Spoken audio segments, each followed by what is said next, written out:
The fourth quarter, and boy, do we have the right team. Vance pushes GOP ticket. We need hope in the United States of America. Canadian railroad strike. Car parts, groceries, gonna have to travel by truck now.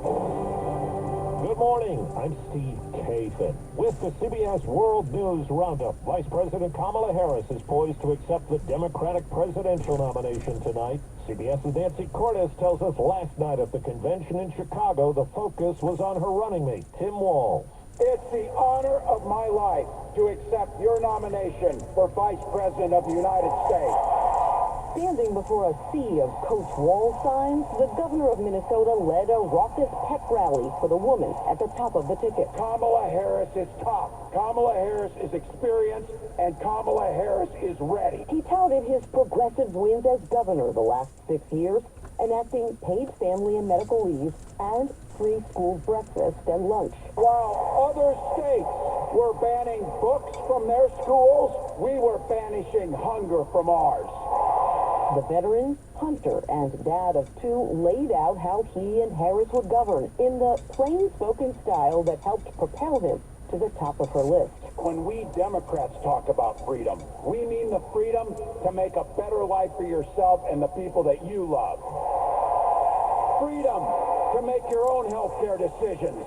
Your kids' freedom to go to school without worrying about being shot dead in the hall. Aren't you proud to be a Democrat? A speech capped a night of high-octane addresses by Democratic luminaries like House Minority Leader Hakeem Jeffries, who likened Donald Trump to a bad ex-boyfriend. Bro, we broke up with you for a reason.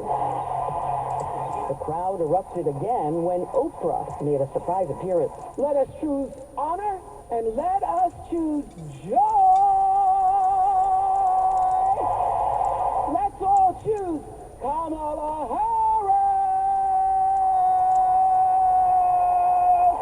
But it was Walz and his family who were at the heart of night 3, just 2 weeks after he was bumped up to varsity and thrust into the game. When we fight, when we fight. CBS's Nora O'Donnell spoke with Walz's Republican counterpart, the number 2 on the GOP ticket, Ohio Senator J.D. Vance, after the Walz speech.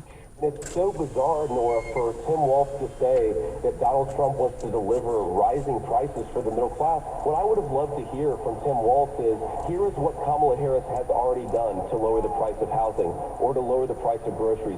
CBS's Scott McFarlane reports from Asheboro, North Carolina, where Donald Trump held his first outdoor rally since the attempt on his life last month. You could see that bulletproof glass bowl that surrounded the stage when J.D. Vance spoke first and when Donald Trump spoke. There seemed to be tighter restrictions on the movement of the crowd once they got to their seats. So it was visible for those who were close to the former president. Independent presidential candidate Robert F. Kennedy Jr. plans a speech in Phoenix tomorrow amid signs he could drop out of the race.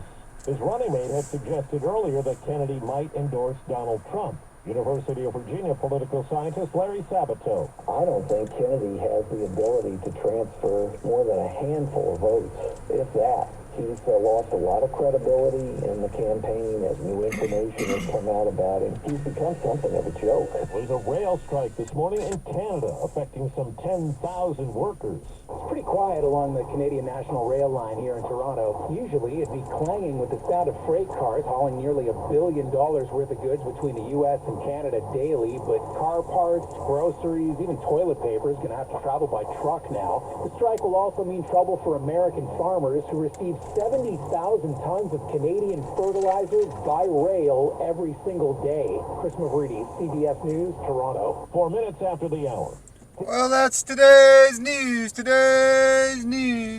I didn't hear any good news, did you?